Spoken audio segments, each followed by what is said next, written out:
Welcome to HS24 news. నేను జగదీష్. పేదలకు చేయూతగా ప్రభుత్వం అందిస్తున్న రేషన్ బియ్యాన్ని లబ్ధిదారులు తినడానికి కాకుండా అమ్ముకోవడానికి ఎక్కువగా ఆసక్తి చూపుతున్నారు అనే వార్తలు మీరు చూస్తూనే ఉన్నారు. దీనికి సంబంధించి HS24 న్యూస్ ప్రజాభిప్రాయ సేకరణ నిర్వహించింది. ఆ వీడియోని ఇప్పుడు మనం చూద్దాం.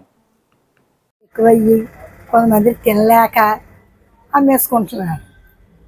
ఏమన్నా కాల్షియం కలుపుతుందో ఏంటో కానీ కొంచెం స్మెల్ వస్తుంది బియ్యం, అది తినడం మానేస్తుంది. నిజంగా చెప్పాలంటే మంచిదే, ఇప్పుడు జబ్బులకి ఇవే మంచి నిజంగానే. కాకపోతే ఏంటంటే మరి కొంతమందికి ఇష్టపడరు తినడం, అందుకే అమ్మేసుకుంటున్నారు.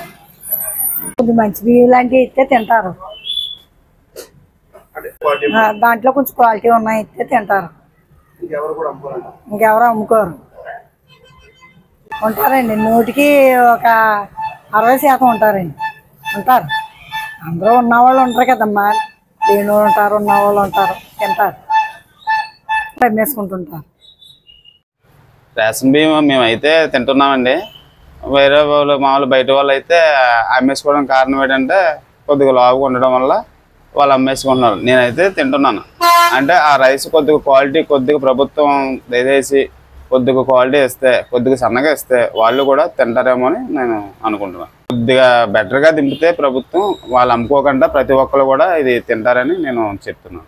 మంది అమ్ముకోవడం అయితే జరుగుతుందండి, దేనికేమో మరి తెలీదు, వాళ్ళు తినలేక అమ్ముకుంటున్నట్టున్నారు. కొద్దిగా బెటర్గా, కొద్దిగా సన్నగా దింపితే, క్వాలిటీ ఇస్తే బియ్యం కొద్దిగా బాగుంటుందని నేను లేకుండా ఉండడం వల్ల దాన్ని అలాగే అమ్ముకోవాల్సి వస్తుంది. వాళ్ళు వేరే ఎక్కువ డబ్బులు ఎట్టి మళ్ళీ బయట ఎక్కువ రైస్ వేరే డబ్బులతో, అంటే ఎక్కువ డబ్బులతో కొనుక్కోవడం వల్ల వాళ్ళకి ఉపయోగం లేదు కదండి. కొద్ది క్వాలిటీ ఇస్తే కొనుక్కోరు కదా, అలా డబ్బులు కూడా కలిసి వస్తాయి కదా.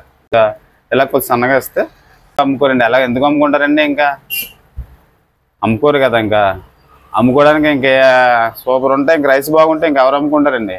నేనైతే తినేస్తున్నానండి ప్రస్తుతానికి అయితే. నేను అయ్యే తింటాను ఎప్పుడు కూడా. ప్రభుత్వం వారు మనకు రేషన్ బియ్యం ఇస్తున్నారు. అవి దాదాపుగా చాలామంది, 100లో ఒక 45-50% మంది ఎవరు తినట్లేదు. మనం అమ్ముకుంటున్నారు. అవి కేజీకి ఎంత అని చెప్పి రేషన్ డీలర్ దగ్గర అమ్ముకుంటున్నారు. అదే కొంచెం మంచి రకమైన బియ్యం ఇస్తే, సన్న బియ్యం లాంటివి, అవి ప్రజలందరికీ ఉపయోగపడుతుంది. సో ప్రభుత్వం దీని మీద దృష్టి పెట్టాలని కోరుకుంటున్నాం. లబ్ధిదారులు రేషన్ బియ్యం తినడానికి కాకుండా అమ్ముకోవడానికి ఎక్కువ ఆసక్తి చూపుతున్నారంట. దానిపై మీ అభిప్రాయం ఏంటి? తింటాకి మేము మళ్ళీ మొట్టికి మాత్రం తింటామే, కోట బియ్యం తింటాకి చాలా బాగున్నాయి. మరి అమ్ముకుంటే కూడా మన సంగతి వెళ్తాం. ప్యాకెట్ బియ్యానికి అలవాటు పడ్డారు కదా, కొట్ల బియ్యానికి, వాటి కోసమే. రేషన్ బియ్యం షుగరు, బీపీలు అన్నిటికీ పనిచేస్తుంది కదా. ఇత్తం మానేస్తే లేబర్ పోతాడు. ఇప్పుడు నాలాటోడు లేబర్లు పోతారు ఇత్తం పెద్దోళ్ళ కోసం చూస్తేనే. దాన్ని ఏం చేయాలంటే వాళ్ళు నిర్ణయించుకోవాలి. ఏమంటారు తింటారండి, కొన్ని పక్క పెడతారు ఒకసారి. అటు ఏమండి మా కొంచెం తిన్నంటి వాళ్ళేమో అమ్మేసుకుంటున్నారు. వాళ్ళు పెద్ద పెద్ద బడాబాబులు కొనుక్కొని వాళ్ళు పైకి ఎక్స్పోర్ట్ చేసుకుంటున్నారు. పవన్ కళ్యాణ్ గారు పట్టుకున్నారు కదా, అందుకే ఎక్కడ జరుగుద్ది. ఎవరిని ఆఫ్ చేస్తాం, ఎవరిని పట్టుకుంటాం, ఎవరిని పట్టుకోలేము. ఇప్పుడు ప్రభుత్వమే అన్ని తంటాలు పడినా పని అవుతలేదు. ఇంకా 70 మంది బతుకుతున్నారు వాటి మీద తిని. కనవ 30 మంది వద్దు అనుకున్న వాళ్ళు అమ్మేసుకుంటున్నారు.